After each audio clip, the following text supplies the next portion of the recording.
Okay, thank you so much for joining us for our uh, March live cafe Q&A. We have with us the wonderful and amazing and quite intrepid traveler and also digital nomad member from basically from year one, Palle Bo. He is the Radio Vagabond and also a good friend of mine as well too. We've had the opportunity to do some traveling together as well too. And I teasingly asked him what the number at the beginning last week, what would the number 2,366 means, but I'll just go out and tell you again.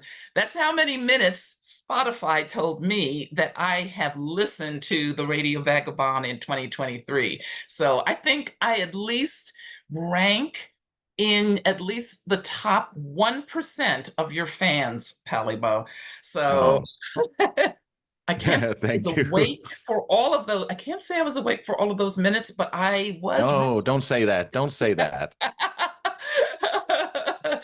So not only are you award-winning radio producer and travel, podcaster and digital nomad, but you are racking up quite a number of countries.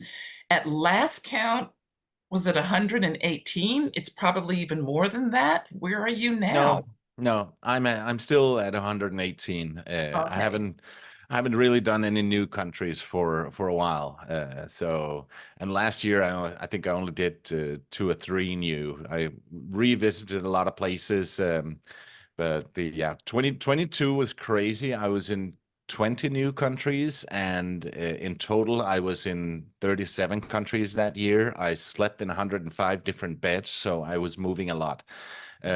This year is a bit slower. Well, especially the beginning of the year. Yes, excellent, excellent. In fact, you're taking things a little bit slower. I know that after you came off of the Nomad cruise from Tenerife to Brazil, you were in Brazil for a little bit, and then you went on to Buenos Aires, which from January, that's a long time for you to be in one place. To recognize that you need a little bit of a rest and to be able to recharge, because as I told somebody just recently, we are not bots. We are actually human. And not only are we human, but we're also beyond 50. Okay, so give us a break, right?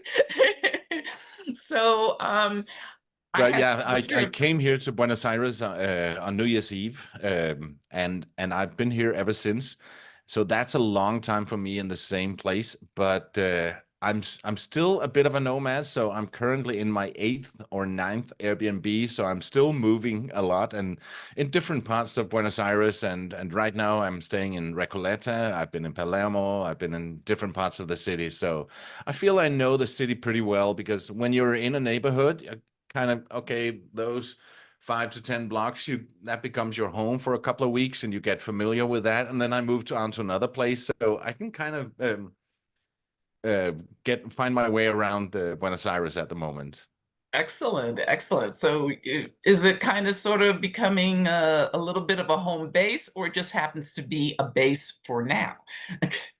Or well, will always be a home base, right? Sort of. Yeah, it's totally growing on me.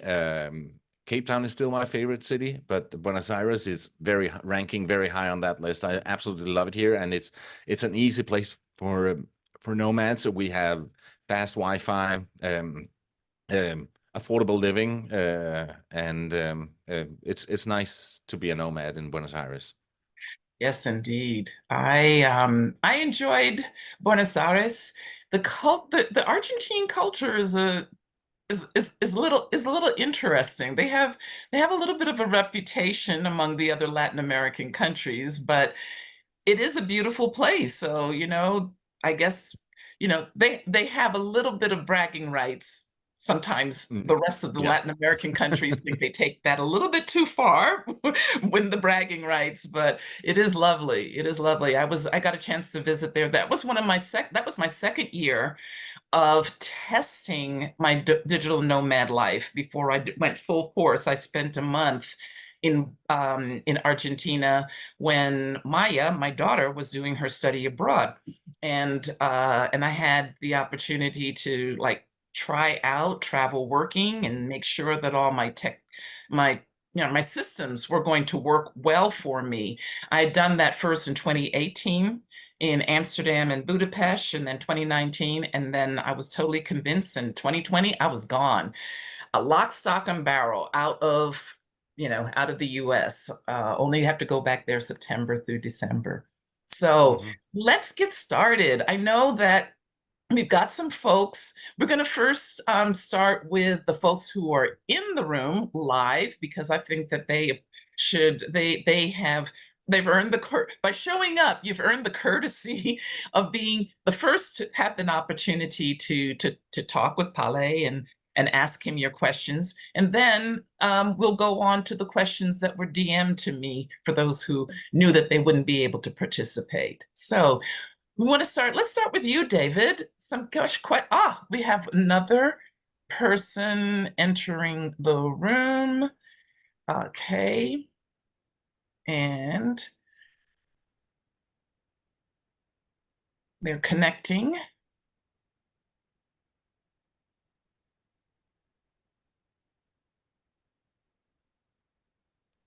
Connecting soon.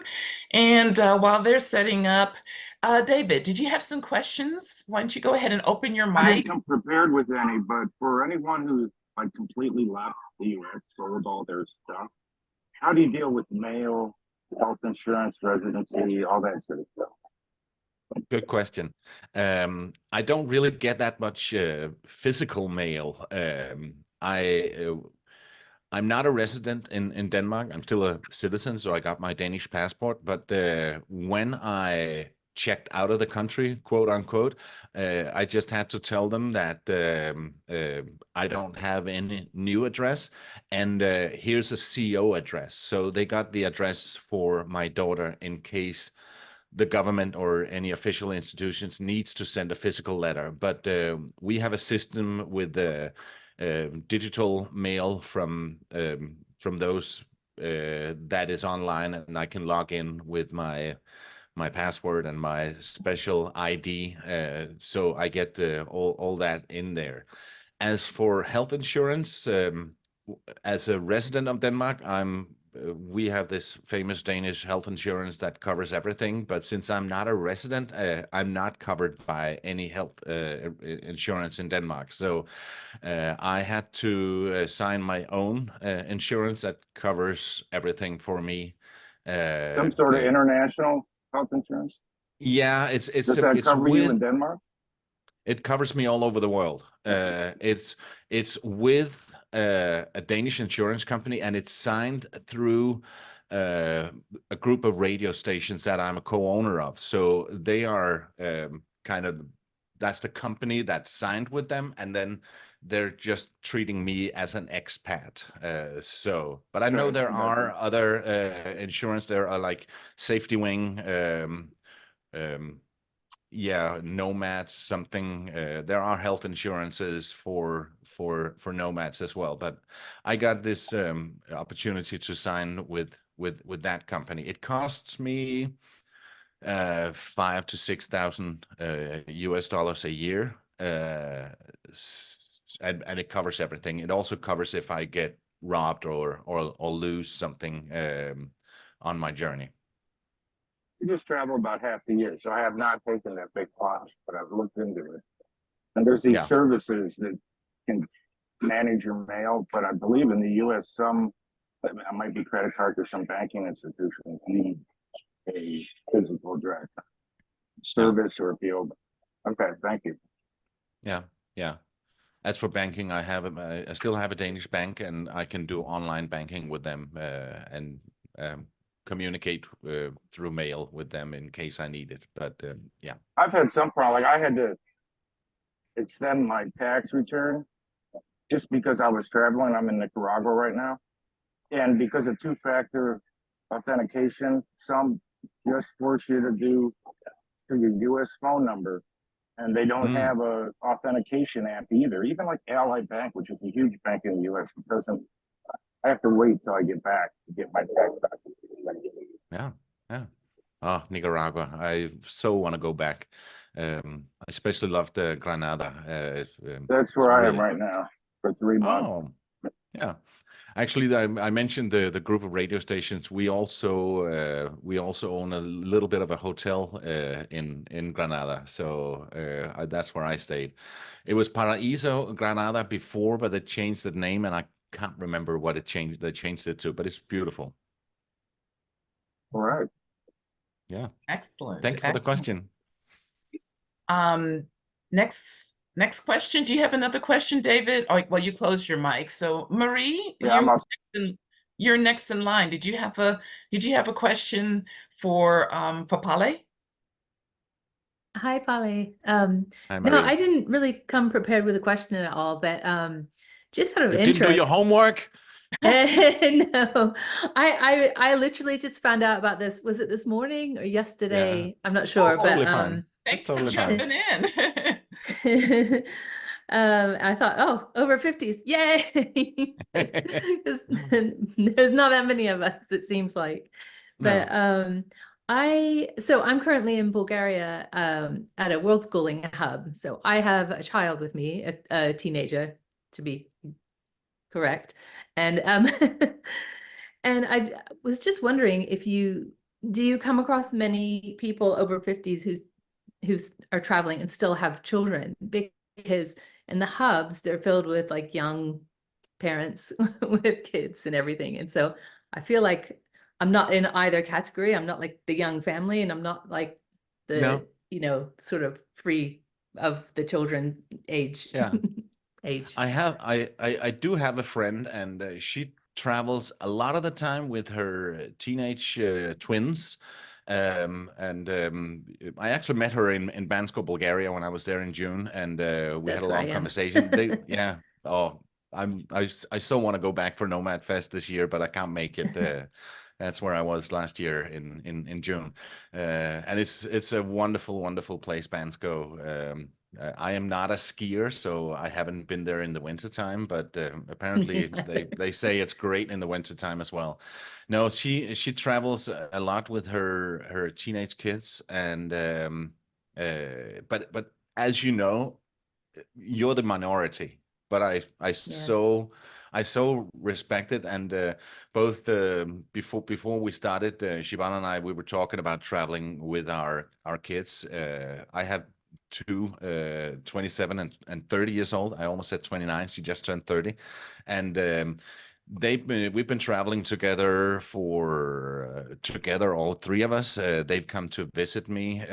They've been to Tokyo with me, both of them, Cape Town. We did a big UK road trip, and then I've been traveling with them independently.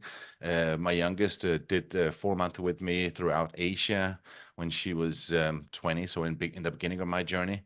21, and I even took her to North Korea, which was interesting. Then she also came to see me in Athens. She's very much into Greek mythology. And then my oldest came to Mexico recently and spent 2 months with me in Playa del Carmen. And I treasure those moments. And I know that Siobhan travels a lot with Maya as well. I had the pleasure of meeting both Siobhan and Maya when I was in Australia, and Maya was just a certified scuba diver, so she became my dive buddy in the Great Barrier Reef. And Siobhan, you did some snorkeling, but yeah, yes. we were just talking about that. It's so great traveling with your kids. Yeah, I didn't trust my 30-plus-year-old sea card, PADI card. Since I don't get an opportunity to scuba dive that much, I felt that I needed a refresher before I take that risk. Yeah, but it was wonderful having Maya traveling with me, and it was great hanging out with you on the liverboard. Yeah, that was a wonderful a fun experience as well too.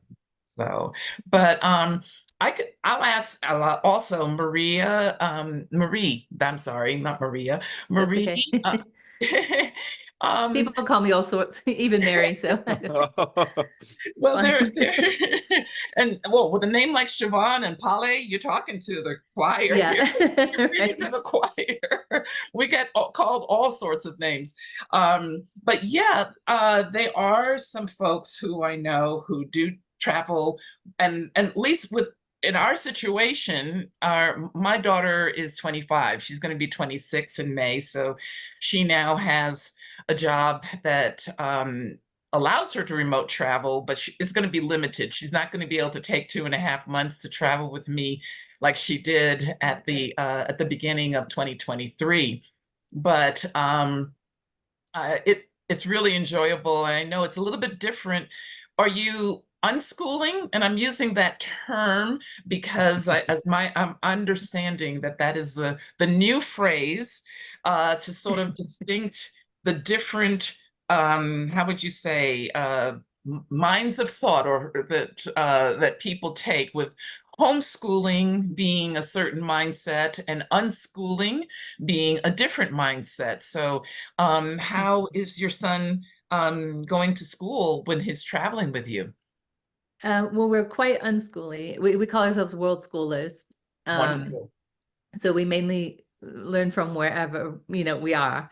But as far as homeschooling versus unschooling, we're quite unschooly, but he does do maths online. So just the one subject, but everything else he learns on his own from, his own, whatever. Every now and then I try and throw in another subject, like, why don't you try this history class? But it never really sticks. So I think getting things from the environment is a better style for him anyway. So yeah.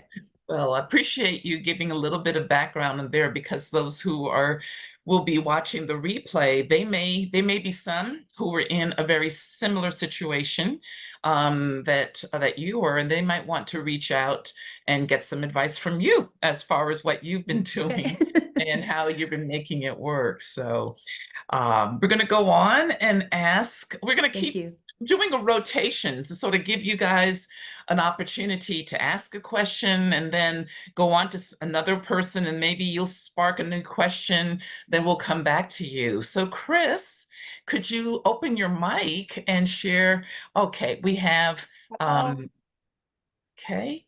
I'm Chris, this is Tom. Hello. Hello, Tom and Chris. Nice to meet you, and welcome to the live cafe Q&A. What questions do you have for Palle? Well, this is our, like we're just dipping our toe into this. So we're thinking in about a year from now, travel the world, and for like a year. But you mentioned recharging, and how many months or weeks do you need to recharge and go back to some basics if you're just getting into it? Well, it depends on how I feel. And it also obviously depends a lot on the different persons, because here in Buenos Aires, there are still a lot of the people that were on the Nomad cruise. And when I tell them that I've been moving around the city so much, they're like, why? They just stay in the same place for 3 months. I travel a lot faster than most nomads. I did, when I was in Bansko, I did 7 episodes with 7 nomads with 7 different topics, and one of the episodes is all about how fast do you travel. And most of them say, well, at least a month in the same place, and preferably 3 months. And that is very, very unusual for me. And I can see the majority, they are more slow mats than I am. And it's really nice to recharge here, because I get my hunger back. Now I'm getting really hungry to go out, and I can go and explore, and I'm gonna be doing a lot of crazy travel this year, a lot faster than I'm doing right now.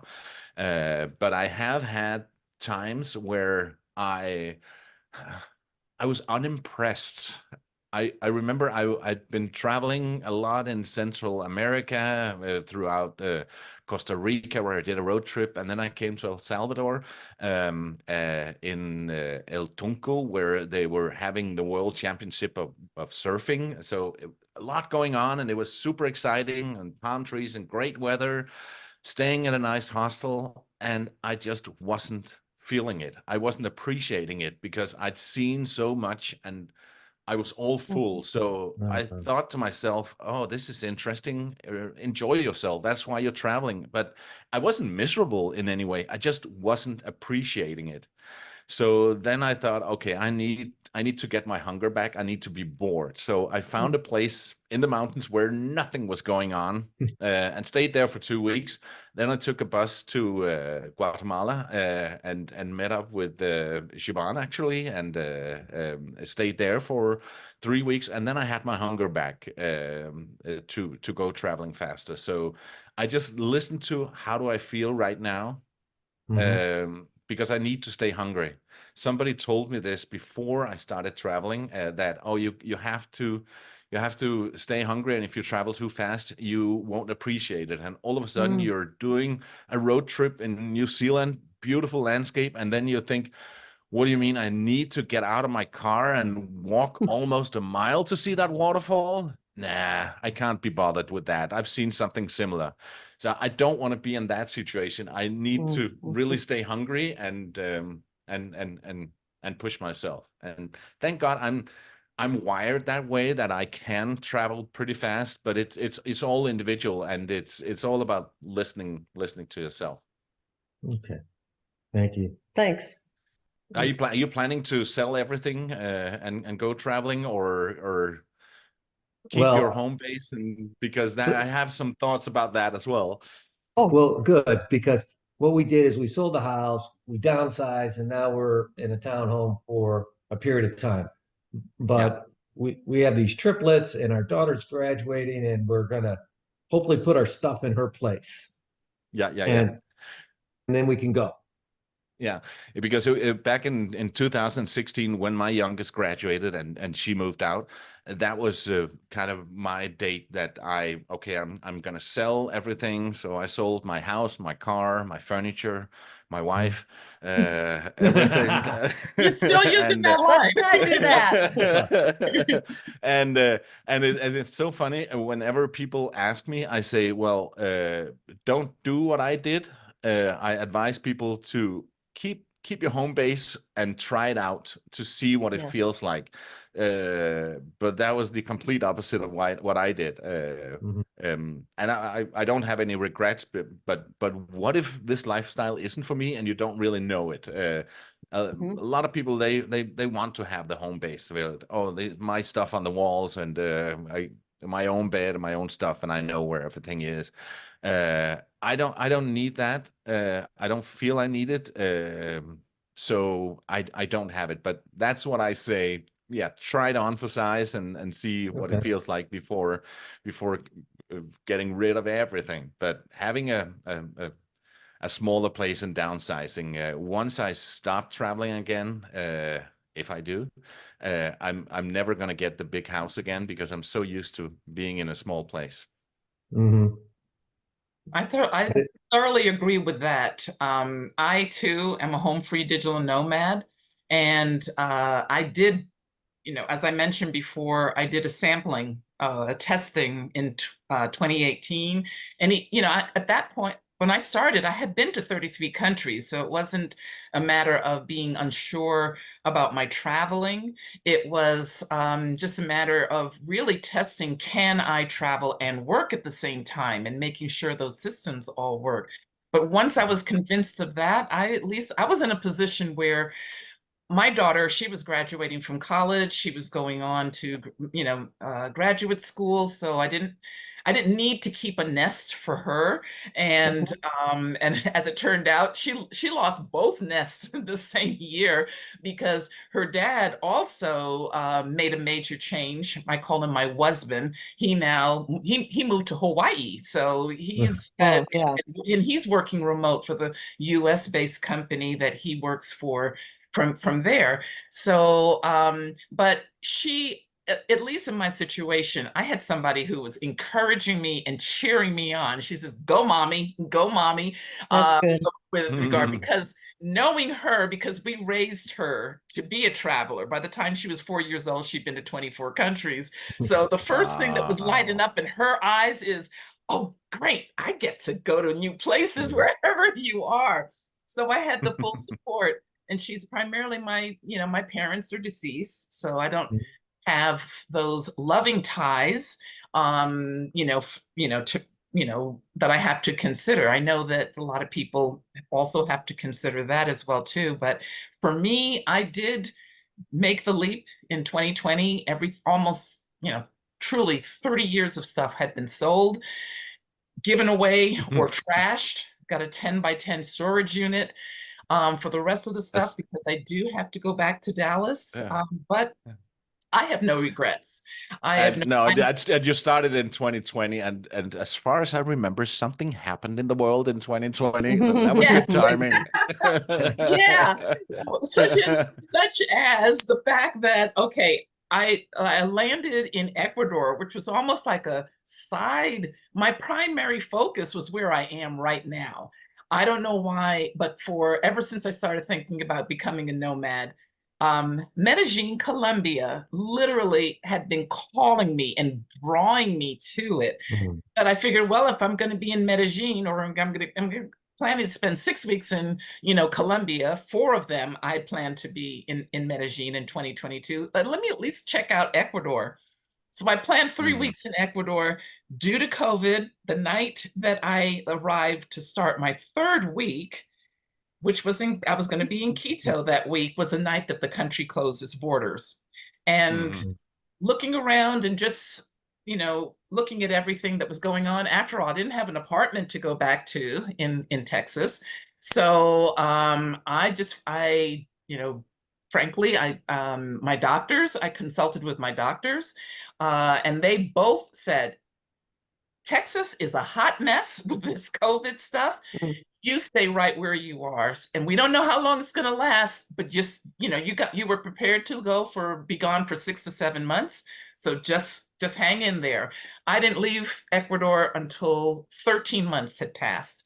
And frankly, 13. They actually had to push me out of the country. They had to push me out of the country because I felt it had become so much of a cocoon. I love Ecuador, but I also love Medellin, which is where I am most of this year, taking a bit of a rest as well too, after 2023 fast travel. So I had something similar happen, because I came to my favorite place, Cape Town, on the 12th of March 2020, and the 13th we were at level 5, and it completely shut down the next day, just after I landed. So I got stuck there, but not the worst place to be stuck, because I love it so much.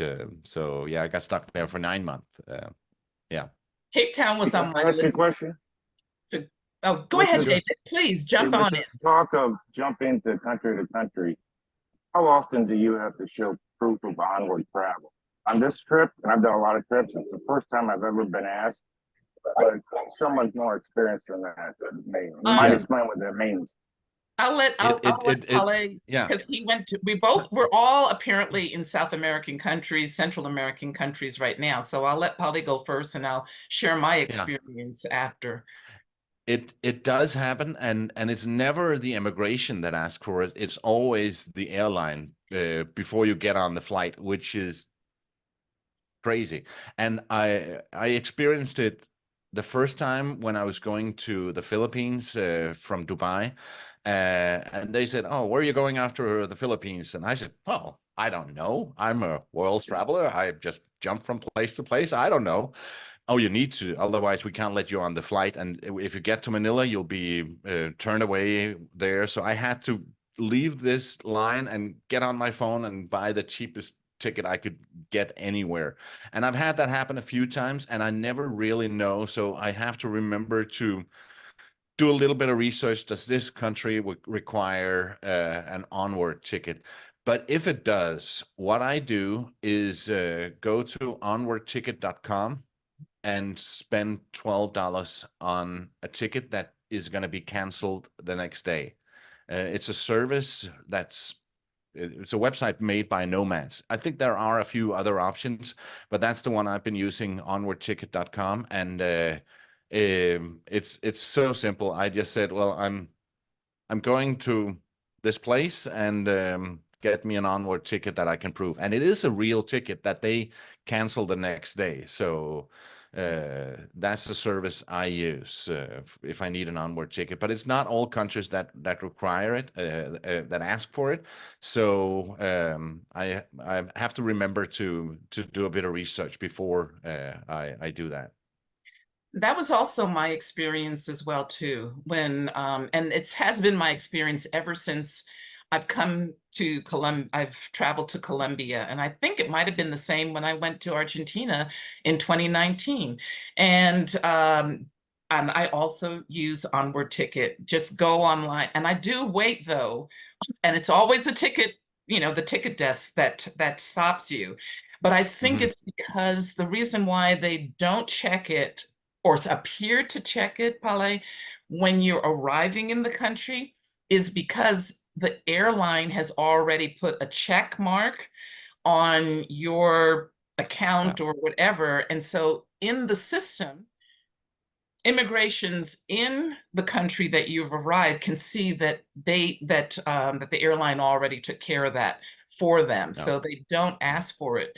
But and I just wait until, because especially like last year, I went to 15 countries, as it turned out. It's the first year that I ever circumnavigated the globe. And I didn't even know that I was doing it.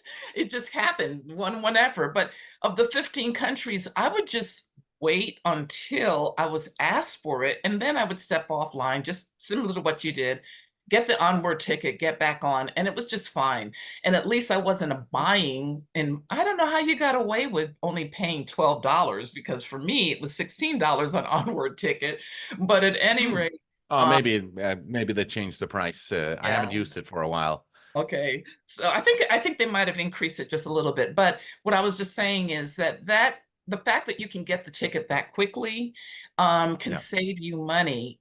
When I'm asked, then I buy even the Onward ticket, because if you're doing a lot of traveling, $16 per country can really add up. So that's what I. But it's not. But it's not all countries. And at that time in Dubai, I actually ended up buying a ticket to Hong Kong that I ended up using. I thought, well, why not? Why not use it? I have the ticket, and I couldn't cancel it. I didn't have time to find a ticket that I could cancel, because you can do some of the work yourself. But I got that, and I used it. And the same happened when I was going to Medellin, actually, from Spain. And they asked me the same question: where can I see your Onward ticket? And in my case, that was just after. Well, it was in early 21, so it was actually still in the pandemic, and I hadn't been traveling, so I was getting rusty. So I hadn't thought about that. So and I was there in the airport in Malaga in Spain, and I was the last to go on, and they said, "Oh, we need to see that ticket, otherwise we're closing the gate right now. We're closing." I was like, wait.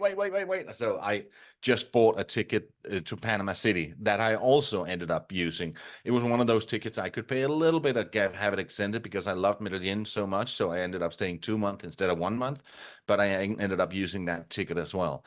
But whenever I remember, I get an Onward ticket, and it's rare. It's the exception to the rule that they ask for an Onward ticket. Yeah. Now, we did have someone else come in, Elena. We've been asking people to give everybody the opportunity. If you have any questions to ask Palle, you are welcome to open your mic and direct them to him. You don't need to turn on your camera. That's okay if you prefer, but we just want to give you an opportunity to ask a question if you'd like. You can turn off your mic and just say, I don't have any questions either. I just don't know whether, okay, I don't hear anything coming from her. So Maybe guess she's making coffee, so maybe check back she's later. making coffee. We'll ask her again in a few minutes. We do have some questions from the folks who sent in. This was a good one. What country or countries had the most impact on you, Palle, in the traveling that in your 118? I just got to add that number again because that is still impressive. Most impact. I really don't know. That's almost like what's your favorite country? Because it's such a difficult question, and even worse, what's your least favorite country? What in recent time, what made them by far the biggest impact on me was in October when I was in Ukraine.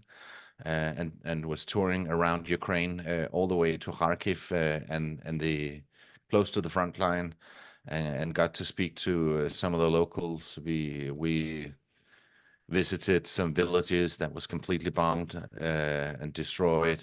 We were in Bucha, where the Russians did the massacre on the street, and that went to my heart, and it was really eye-opening. And I have my podcast, so I did 5 episodes from that trip, so I'm telling stories about what's happening, and I feel that that's important. But on the other end of the scale of something that is just was a super amazing experience was when I did a 2-week road trip of the South Island in New Zealand, which is absolutely as stunning as people say it is. I was completely blown away by how beautiful it is there. Yeah, it's a tough question, Siobhan. Well, it came from our group. Gotta ask it. And we have a couple more. Let's see. What countries? Of course, this is a standard one. What are your best travel tips for packing and finding lodging? I know that you have a tip that you'd like to make sure that we are aware of regarding hotels 2024, right? 25. 25. And Get you're the number adding right. and there's a new service that's a part of Hotels 25 now. You can even search for flights and everything now. That's awesome. Yeah. That it's grown that way. It's a website called hotels25.com. Before I had that, I was, if I needed a hotel, I would go to booking.com or hotels.com and search there. But the thing that Hotels 25 does, it searches booking.com, hotels.com, Kayak, Agoda, Expedia, and 15 other sites in the same search. And then it just shows the prices, and sometimes this exact same room can be different prices on different sites. And when I've seen that happen, it's very often a site that I would never go to and search for before. So I get the best price. And as you said, now you can also search flights. So yeah, it's the reason Siobhan was kind enough to ask me is because when you book on that, you still get the best price, but I get a small cut. I get a tiny commission that they pay. You don't pay that, so they pay it. But it goes towards your travel fund, and we definitely want to support that. Yeah, and I rarely stay at hotels. It happens, but it's rare. I mostly stay on Airbnbs. I love to have a kitchen where I can cook as well and make it feel a little bit homey. So I'm using Airbnb a lot. I also use hostels a lot, and yeah, that's what I do for accommodations and house sitting. Actually, I haven't gotten back to doing house sittings on this side of the pandemic, but I've done it a lot before. And it's where you get to stay at somebody's house while they're traveling, and you take care of their pets and water the plants and make sure that there's light in the house so it doesn't look like it's vacant. So yeah, Are you using any website for that? Yes, yes. It's called trustedhousesitters.com. Okay. And it's really, really useful. And it costs Does it a little always bit every involve year. taking care of someone's pets? Say that again. Sorry. Does it always involve taking care of someone's pets? No, not always. My first house sit was in an apartment in the Bahamas, in West Bahama, and I just had to go check that everything was okay. And they said, oh, maybe there's this old fridge, and maybe there's something wrong with the door. You don't need to fix it. You just go check it. Be our eyes on the ground. We're in Canada, so we haven't been there. We can't go. So we'll give you 3 weeks to check the fridge door, basically, and do a deep clean of the couch. That was it. But there are filters. If you want to take care of horses or goats or chicken, you can do that. But normally it's mostly cats and dogs. So that's what I enjoy both cats and dogs and have the company, and it's a pleasure. And it's never. I get a little bit worried if there are 5 big dogs, but I've done a couple with 3 dogs, and got to stay at some very beautiful places. That a huge house in France, for instance, and they had this whole big yard. I just had to let the dogs out. I didn't even need to walk them; just let them out, and they'll run around. It's like as big as a football pitch, and yeah. So, Okay. Did you do any volunteering? I did a little bit in the Philippines, but that was a part of a press trip. I was at a farm where I actually helped take care of the goats and tag the goats and fed the chickens. And so there was a little bit of volunteering there, but there was just a few days at something called the Enchanted Farm in the middle in the Philippines. But I did speak to some of the people that were there, and a company called Voluntours doing those trips. And I did 1 or 2 episodes on my podcast in the very, very early days of my trip, all the way back in 2016. That's about the volunteering I've done, but I could see myself doing that. That's interesting. Good question. I would like to add that when I was in Romania, I was staying at a co-live, co-work in Romania, and there was a couple, wonderful couple. They have an excellent travel Instagram. It's called Elaine and Tim Travels. And we got to talking, and they said that one of the things that they really do try to do is seek out some type of volunteering opportunity whenever they're in a particular city or particular country. It's just their way of giving back. And one of the easiest volunteering spots that you can get, as compared to, as compared to like rocking babies, which you have to do a whole lot of vetting to do, to qualify to do that, is to volunteer at an animal shelter. And they had already reached out to, we were in Sibiu when I met them, Sibiu, Romania, and they had already reached out to an animal shelter, and they asked if I'd like to join them. Of course I did, and it was lovely. It was really fun. We each had our own dog to walk twice. We did, there was some lovely woods around the property of the shelter. The dogs were so excited to be out and being walked. I think they pretty much stay in their pens. So it was such a pleasure to get to play with them. And once again, it was just a matter that all they do is just call up and say, hey, do you have any volunteer opportunities? We're available, blah, blah, blah, blah. And that's one of the simplest way that you can do it. I know this, and Marie, I'm looking at you because I know that there are some people that are helping street dogs in Bansko. So I have some friends that did that when I was there. I only just heard about it after, so I didn't do it. But they had this event where they were doing that. Yes, it's Bansko Street Dogs. It's part of our program here, actually, with the World Schoolers. We go once a week. So yeah, because there are street dogs here. It's interesting because I mean there's street dogs all over the world, but they're all a little bit different. And here they're huge. They're really huge. I mean, you can see them walking around like outside the flats and they're like bears or whatever. Yeah.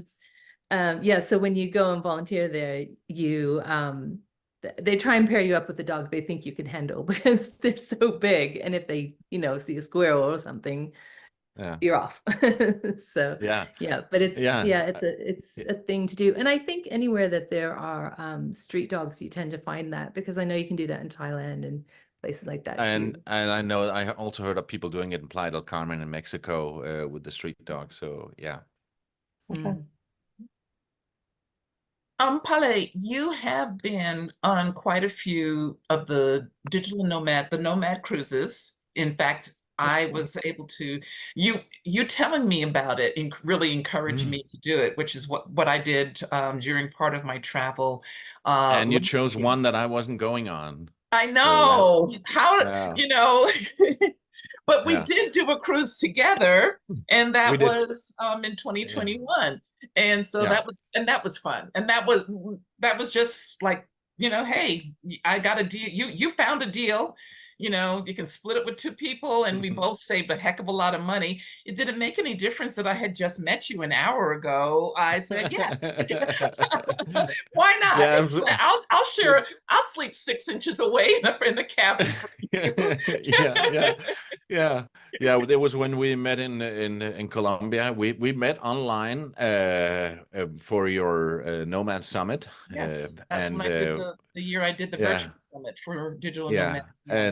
And I went there to stay with Andres, who was one of the other speakers, and then we persuaded you to come because you were in the neighborhood, in another country, but still in the neighborhood, and you came. And 2 hours after, I said, well, I've been looking at this, and I know that we only just met 2 hours ago, but do you want to go on a Caribbean cruise with me and share a cabin, a tiny 14 cabin? nights for 14 nights.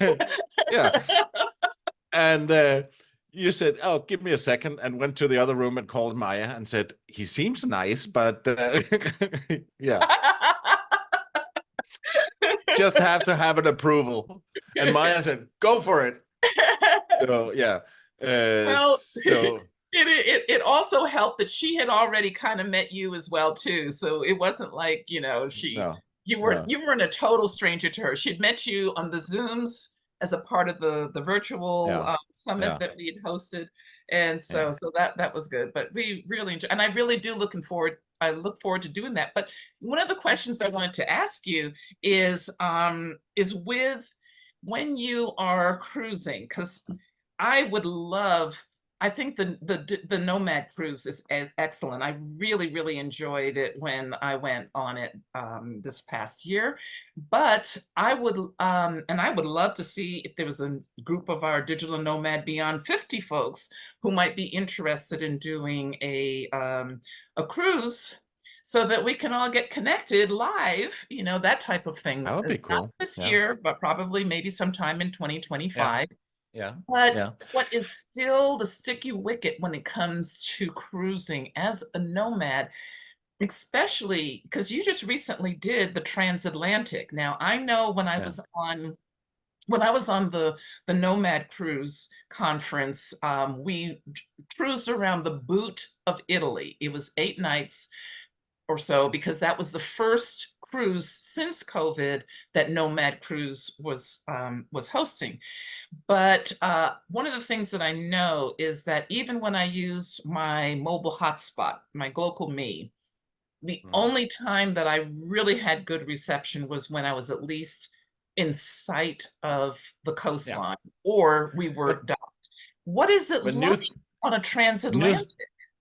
Well, you can get, I've done, let me just back up a little bit. I've done 4 Nomad cruises, 2 in 2018, and one of those was a transatlantic.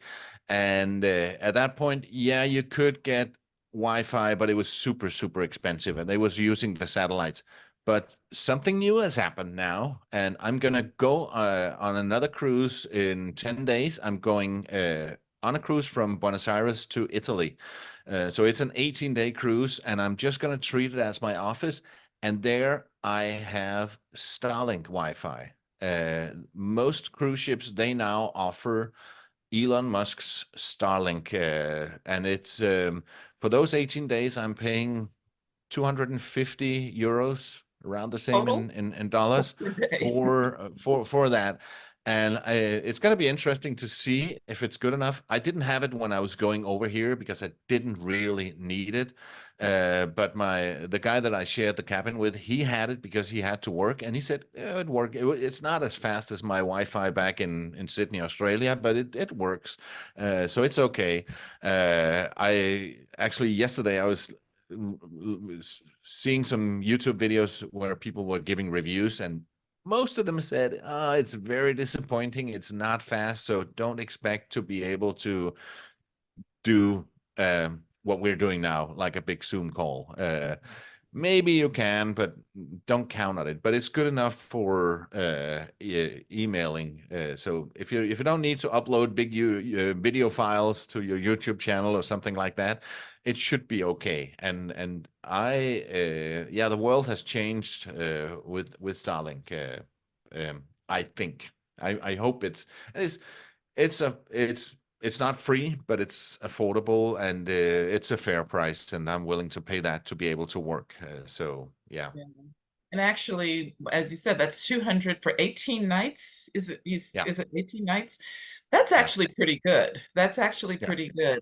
Especially if it works, at least on the level that I'm going to be asking you. I'm going to be definitely following up with you on that, because I like going on cruises. But I also like, when it comes to, 18 days away, that's kind of tough when I had a client, a travel medical client, insurance client, send me an email message at 8 o'clock, wherever she is at night, Saturday night. I can't find my documents and I need them to get into Uruguay.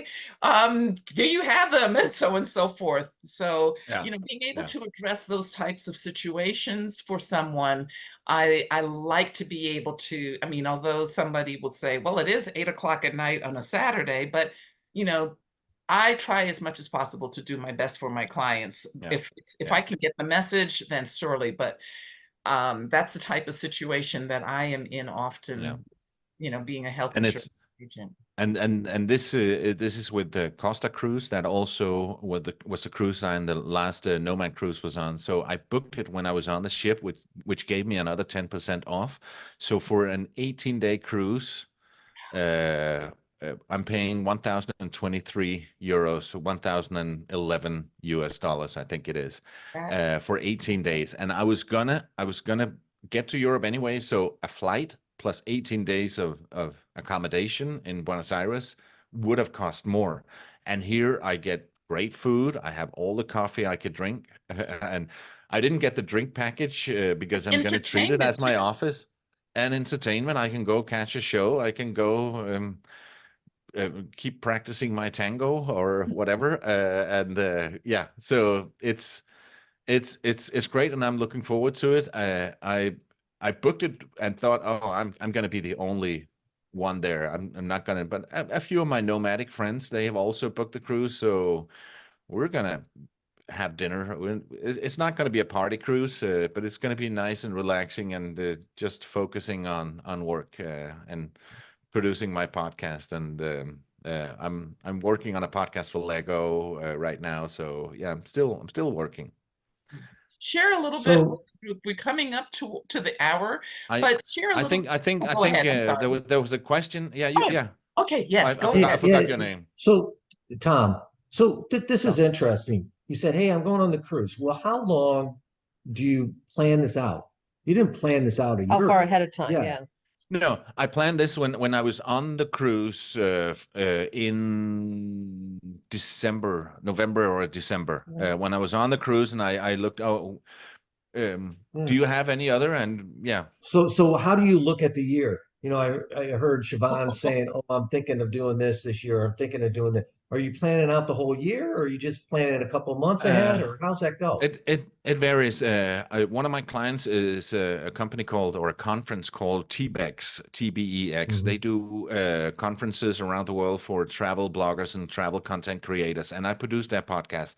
So with that in mind, I know that I'm going to be in Spain in late May. I know that I'm going to be in Puerto Rico, where they have a conference in July, and in Alaska in September. And then I also know that, okay, there's another, I'm doing another nomad cruise from Vancouver to Tokyo in right after that in November. So I know that I'm going to be there, and I know that I'm going to be in Bangkok in November. But in between, so that seems like a lot, but I have these fixed points of where I need to be. And then after the conference in Spain, I have a month where I don't know what I was going to do. So I decided to plan I'm right now I'm planning a trip to the stands with a friend of mine. So we're starting up in Kazakhstan, and hopefully getting as many stands as we can stand. Right. Yeah, that's good. You know, thank you. I didn't mean to interrupt you, Palle. Were you finished with your comment or your response? That was it. Okay, I was going to add, in answer to your question about planning the year, with Chris, when you are, I know that you guys are thinking about possibly being HomeFree digital nomads and doing it that way. I think that when you put yourself in that position, you have a really a certain level of freedom and flexibility that you don't always have when somebody who's working with a home base. Using myself as an example, last year, I started off in Hawaii because my daughter asked her dad and I for us to have Christmas together. So I figured if I'm going to be gone that far west for the first time in my life, why don't I just continue going to the real places that I wanted to go to, which is how we ended up. My daughter, continued traveling with me to Australia and New Zealand. I had a cousin say, hey, I'm really interested in Southeast Asia. You guys want to meet me in Malaysia? Sure. We went ahead and gone on to Malaysia. In Malaysia was when they announced that the Nomad Cruise was finally going to launch again. And I had been waiting since I heard about it in 2020. So of course, and I knew it was only going to be 8 days, and it was going to be in the summer, right when I can take the time. So the next thing you know, I was signed up for the Nomad Cruise, which was the end of May. So the next planning for me was all about, okay, I'm in now Vietnam. How do I continue moving across to be in Italy for the cruise by the end of May? So I went from Vietnam, looked like Dubai was going to be the best ticket to get to Italy as far as cost-wise, as long as I went through Istanbul, which is one of my favorite cities. And you're going to be going there soon, as I understand too, Palle. Yeah, I've had stopovers in Istanbul so many times, and I've been to Turkey, but never explored the city, and it's so embarrassing. So right now I'm planning after I get to Italy. Yeah, I know that I am. It's because, yeah, I'm gonna go to Florence first. I love Tuscany and Florence and Lucca and that whole area. But since I'm going to Beirut and Syria after that, Istanbul is kind of on the way, and it's always easy to get flights to Istanbul with Turkish Airlines. So yeah, I'm going. And yes, absolutely make sure that you take Turkish. It has now become I never experienced it before until last year, but it's now my favorite airline. But to wrap it up, what I was saying is that that's how I ended up going on the cruise, and then the cruise ended at the part of the boot that's across from Albania. So I went to Albania and spent a month there. Then I said, oh, okay, I've never been to the Balkans before. And I started exploring the Balkans, and I knew that I had to be in Portugal for the Digital Nomad Beyond 50 Life Map retreat. And so I just worked my way back. And then from Portugal, I headed back in September to Texas, where I need to be September to December. But I had no idea that my plans, other than Portugal and other than the cruise, I just, just going step by step. And the next thing you know, I'd been to 15 countries last year. So I would not have had that flexibility if it wasn't over the 8 months, and if it wasn't for the fact that I am, home free. So it depends on the type of digital nomad you want to do. Yeah. When you look at all the options. All righty. Now we're just past the hour. I want to make sure that we get any last minute questions for those of us in the room. I've covered everything. It's not a question, but somebody said they really like your quote from that they heard, Palle, when not broke, break it. If it's not broke, break it. Because sometimes that's what you got to do to start your new life, is to and move on. So David, Marie, Chris, and partner and husband. Tom, thank you. Beloved partner, I'm sure, and husband probably, but right. Any other questions? Any other questions? Marie, please open your mic and let's hear you. Hi, I'm not sure how relevant this is to everyone, but so you can just base your answer on what you think the audience would want to hear. But for my business, I teach art journaling online, and so I have to make video for that. And I'm trying to work out a way of actually carrying the equipment, that like the sort of, I have like a mini boom and, cameras, all that stuff. And I was just wondering, how have you found best to carry your equipment? I mean, I came here carry-on only by some sort of miracle, my son and I. But I feel like that's not a possibility with equipment. No, I wish I could do carry-on only, and I blame all my equipment, but to be fair, I don't really have that. I don't know how people can travel carry-on only. I simply can't. And not with my equipment. I have a ton of different microphone setups and quite a few cameras as well, but it's in my suitcase or in my backpack, depending on I don't know what to say. I check a bag. Stuff, it's not because my fear was checking it and it going missing. I do, but if it goes missing, never really thought about that. That would be bad. Oh, sorry. Now I am. Now I'm not going to sleep. I'll just leave now. Bye. Thank you. And okay, and David, did you have any lasting ending questions? What's your schedule for these type of meetings? I've read every other month or you have different things going on. It's the first one I've gone to. So I'm sorry. So what was the question? You broke up a little bit.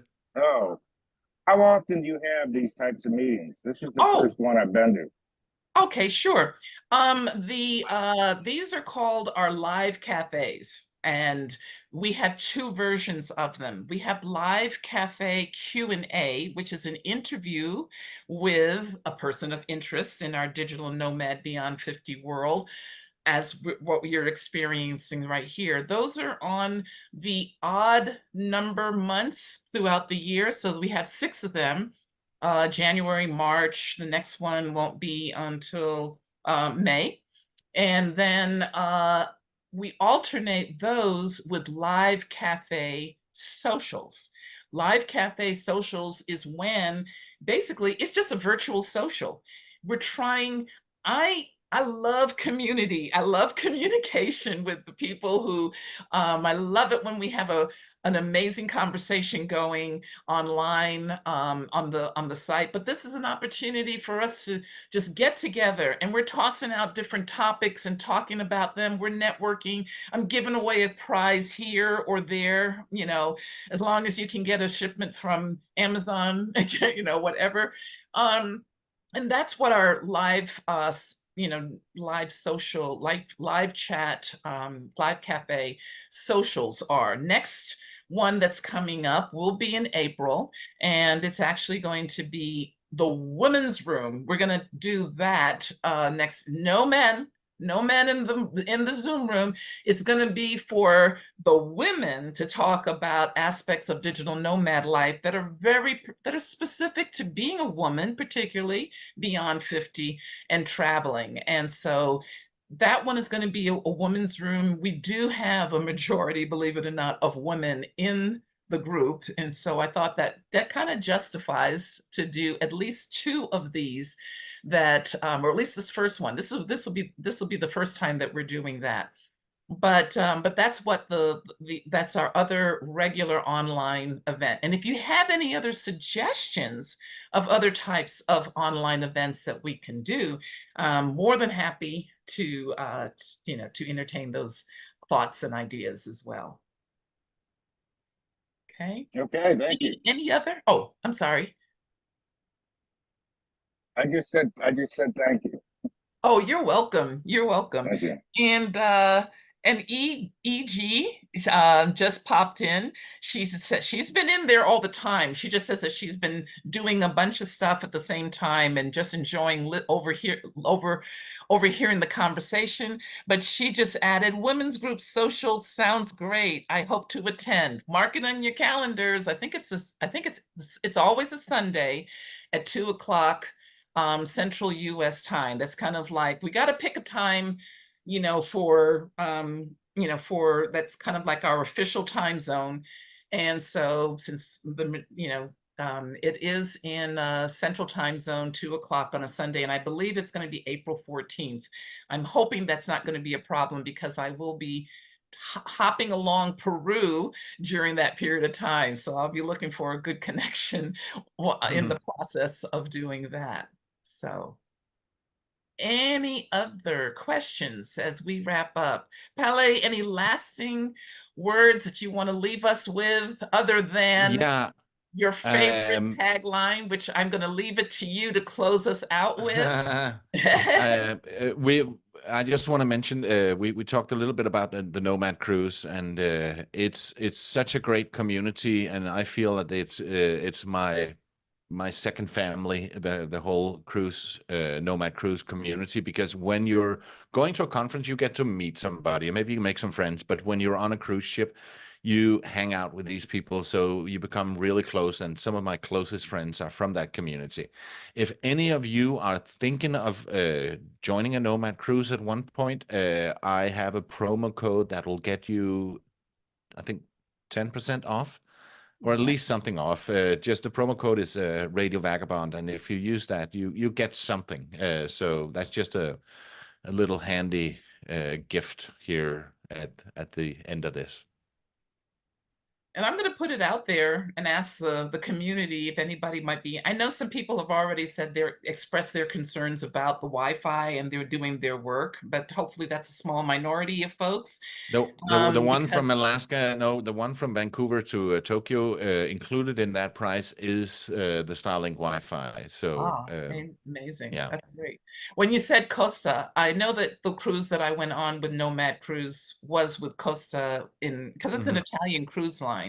And it's a solid cruise. The rooms were, everything was, it was aligned with the excellent cost of the cruise. Yeah. And I enjoyed it. The next one is with Holland America, I think it's called. So it's a completely different cruise line. Which is a step up as well for Nomad Cruise, though some would say.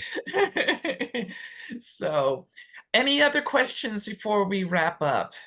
Thank you. Thank you all for joining us. We'll be posting the replay sometime.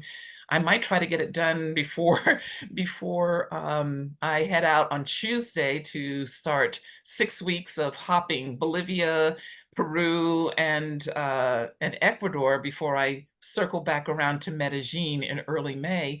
But once again, we really appreciate you stopping in. And Palle, very much appreciate you taking your time to come and join us for this. I really do appreciate it, particularly, you know, since you're just amazing. I really, your podcast is just wonderful. I really enjoy listening to it. I was a fan before I met you, which is how I reached out and said, hey, you know, I've never done a virtual summit before, but would you be interested in being a speaker? And you were amazing. You even did 2 spots for us. Are you still doing coaching for podcasts as well, by the way? You want to put information on No, that? no, I don't. If somebody asked me, when I was in band school, I did a keynote about how to start a podcast, and so I do consult, and I produce podcasts. I mentioned that I produce for T-Bex and Lego and a few other clients. So that's all I do. All I do podcasting. Okay.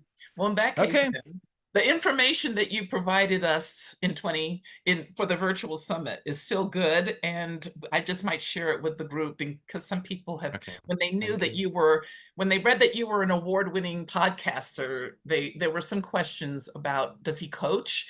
Can he train me? You know, that type of stuff. So the best we can do is release the bits of knowledge that but anybody needs some help with a podcast, just reach out, and I'll give free advice. And if you want me to do more, I take your money as well. Excellent. Yeah. Okay, you want to wrap us up with your famous tagline from your podcast? Yeah, I end every episode by saying, my name is Palle Bo, and I gotta keep moving. Absolutely. Thank you all for coming. Thank you. Bye-bye. Bye.